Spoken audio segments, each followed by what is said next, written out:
கிறிஸ்துவின் இதயத்திற்கு நெருக்கமானவர்களே, கிருபையின் நேரம் என்ற இந்த நிகழ்ச்சி வழியாக இந்த நாளிலும் ஆண்டவரின் பாச உறவுகளை சந்திப்பதில் நான் மகிழ்ச்சி அடைகிறேன். நம்மை முற்றிலும் தூய்மைப்படுத்தி பரிசுத்தமான நிலையில் ஆண்டவரை எதிர்கொள்ள வேண்டும் என்ற தலைப்பில் இறை வார்த்தைகளை நாம் தியானிக்க இருக்கிறோம். நம் தாயாம் திரு அவையானது ஆண்டவர் வருகைக்காக நம்மையே ஆயத்தப்படுத்துகிற நாட்களாக, ஆண்டவரின் வருகைக்காக நம்மையே நாம் தயார் செய்கிற நாட்களாக தாயாம் திரு அவையானது இந்த நாட்களை நமக்கு கொடுத்திருக்கிறது. ஆம், எனக்கு அருமையானவர்களே, 2000 ஆண்டுகளுக்கு முன்பாக இந்த உலகிற்கு வந்த இயேசு மீண்டும் இந்த உலகிற்கு வருவார் என்று சொல்லி இறை வார்த்தைகள் நமக்கு சொல்லுகின்றன. திருத்தூதர் பணிகள் நூல் 1 அதிகாரம் 11வது இறை வார்த்தை, கலிலேயரே, நீங்கள் ஏன் வானத்தை அண்ணாந்து பார்த்து கொண்டு நிற்கிறீர்கள்? இந்த இயேசு உங்களிடமிருந்து விண்ணேற்றம் அடைந்ததை கண்டீர்கள் அல்லவா? அவ்வாறே அவர் மீண்டும் வருவார் என்றனர். இந்த இயேசு உங்களிடம் இருந்து விண்ணேற்றம் அடைந்ததை கண்டீர்கள் அல்லவா? அவ்வாறே அவர் மீண்டும் வருவார் என்றனர். Praise the Lord, praise the Lord.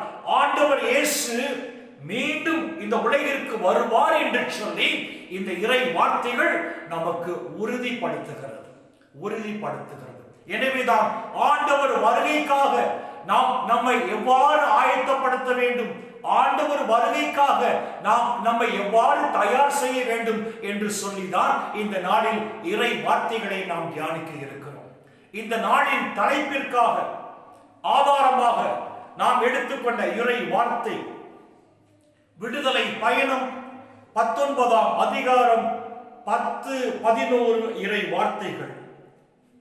ஆண்டவர் மோசேயை நோக்கி, நீ மக்களிடம் போய் அவர்களை இன்றும் நாளையும் தூய்மைப்படுத்து, அவர்கள் தம் துணிகளை துவைத்துக் கொள்ளட்டும், இவ்வாறு 3ஆம் நாளுக்காக அவர்கள் தயாராகட்டும், ஏனெனில் 3ஆம் நாள் மக்கள் அனைவருக்கும் முன்பாக ஆண்டவர் சீனாய் மலை மேல் இறங்கி வருவார் என்றார்.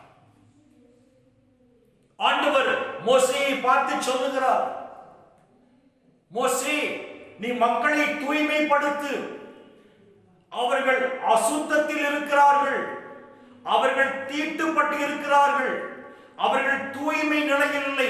எனவே நீ மக்களை இன்றும் நாளையும் நீ தூய்மைப்படுத்து, அவர்கள் தங்கள் துணிகளை துவைத்து அதை தூய்மைப்படுத்திக் கொள்ளட்டும், இவ்வாறு 3ஆம் நாளுக்காக நீ மக்களை ஆயத்தப்படுத்து.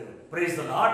ஆண்டவர் மோசேயை பார்த்து சொல்கிறார், 3ஆம் நாளில் ஆண்டவராகிய நான் இஸ்ரவேல் மக்கள் முன்பாக சீனாய் மலை மேல் நான் இறங்கி வருவேன். 3ஆம் நாளில் இஸ்ரவேல் மக்கள் அனைவருக்கும் முன்பாக நான் சீனாய் மலை மேல் நான் இறங்கி வருவேன். அப்பொழுது என் முன்னே நிற்கிற இஸ்ரவேல் மக்கள் தூய்மையாக இருக்க வேண்டும், என் முன்னே இருக்கிற இஸ்ரவேல் மக்கள் பரிசுத்த நிலையில் இருக்க வேண்டும், என் முன்னே நிற்கிற இஸ்ரவேல் மக்கள் அனைவருமே தூய்மைப்படுத்தப்பட்ட பரிசுத்த நிலையில் இருக்க வேண்டும். எனவே மக்களை நீ தூய்மைப்படுத்தி அந்த 3ஆம் நாளுக்காக மக்களை நீ ஆயத்தப்படுத்தி என்று ஆண்டவர் மோசேயை பார்த்து சொல்லுகிறார்.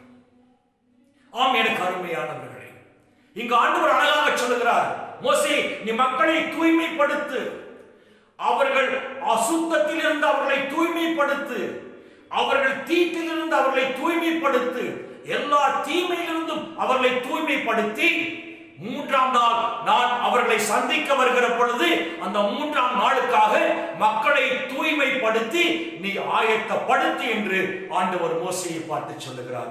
அர்த்தம் என்ன தெரியுமா மக்களே?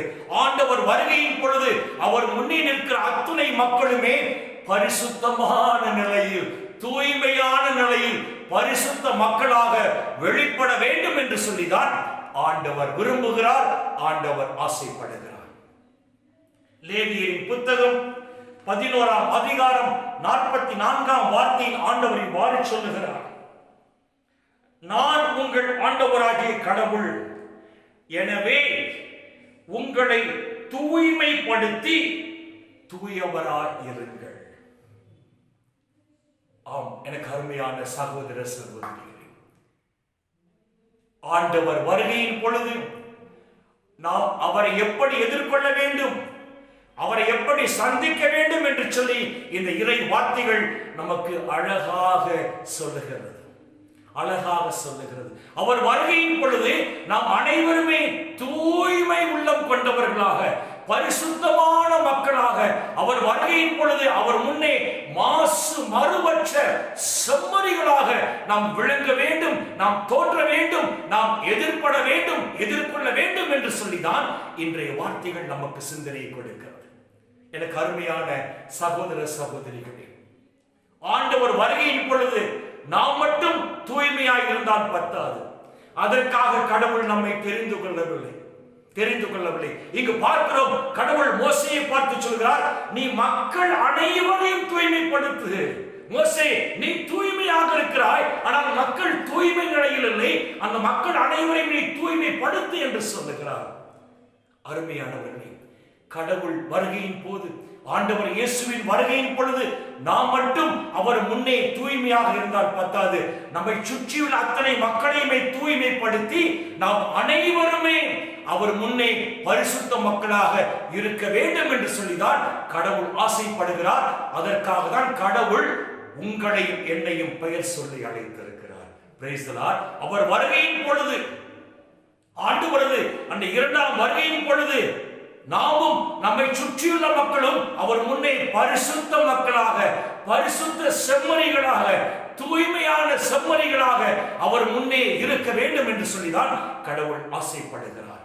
அருமையான சகோதர சகோதரிகளே, நாம் மட்டும் ஆண்டவர் வருகையிலே தூய்மையாக இருந்தால் பத்தாது, நம்மை சுற்றியுள்ள மக்களையும் நாம் தூய்மைப்படுத்த வேண்டும்.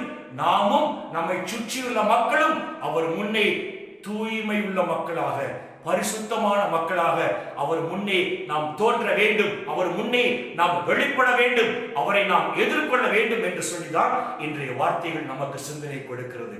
எனவே அருமையான சகோதர சகோதரிகளே, எல்லா அசுத்தத்தில் இருந்தும் எல்லா தீட்டிலிருந்தும் நம்மை விலக்கி நம்மையும் நமது உடலையும் ஆன்மாவையும் நாம் தூய்மைப்படுத்தி வைத்துக் கொள்வோம். ஆண்டவர் எப்பொழுது வருவார் என்று நமக்கு தெரியாது. எனவே அவரை சந்திக்க இருக்கிற நாட்களில் நாம் தூய்மையாக இருக்க வேண்டும் என்று சொன்னால் இந்த நிமிடத்திலிருந்து நமது உடலையும் நமது ஆன்மாவையும் நாம் பரிசுத்த நிலையில் காத்துக் கொள்வோம். நாம் மட்டும் அப்படி இருந்தால் பட்டாது, நம்மை சுற்றியுள்ள மக்களையும் பரிசுத்தப்படுத்தி ஆண்டவர் வருகையின் பொழுது நாம் அனைவருமே அவர் முன்னே பரிசுத்த மக்களாக இருக்க வேண்டும் என்று சொல்லிதான் இன்றைய வார்த்தைகள் நமக்கு சிந்தனையை கொடுக்கிறது. இந்த இறை சிந்தனைகளோடு நாம் ஜெபத்திற்குள் கடந்து செல்வோம். மக்களே, எங்களை நேசிக்கிற நல்ல ஆண்டவரே, அப்பா, இந்த நாளிலும் எவ்வாறு நாங்கள் இருக்க வேண்டும், ஆண்டவர் வருகையின் பொழுது அவரை நாங்கள் எவ்வாறு சந்திக்க வேண்டும், எங்கள் கடமை என்ன என்று சொல்லி உங்களுடைய உயிருள்ள வார்த்தைகளின் வழியாக அப்பா எங்களோடு பேசினீரே, உமக்கு கோடான கோடி நன்றி நன்றி நன்றி சொல்லுகிறோம். இந்த உலகில் இன்னும் ஒரு நாளை நீர் கொடுத்த கிருபைக்காக கோடான கோடி நன்றி நன்றி சொல்லுகிறோம். அப்பா ஆண்டவரே, இந்த இறை வார்த்தைகளை கேட்கிற உம்முடைய பிள்ளைகளை, அவர்கள் குடும்பங்களை விண்ணக ஒளி பீடத்திலிருந்து தேவரீர் ஆசீர்வதிப்பீராக. ஆசீர்வதிப்பீராக. அவர்கள் நிறைவை காண செய்வீராக. இயேசுவின் நாமத்தில் ஜெபிக்கிறேன் நல்ல ஆண்டவர்.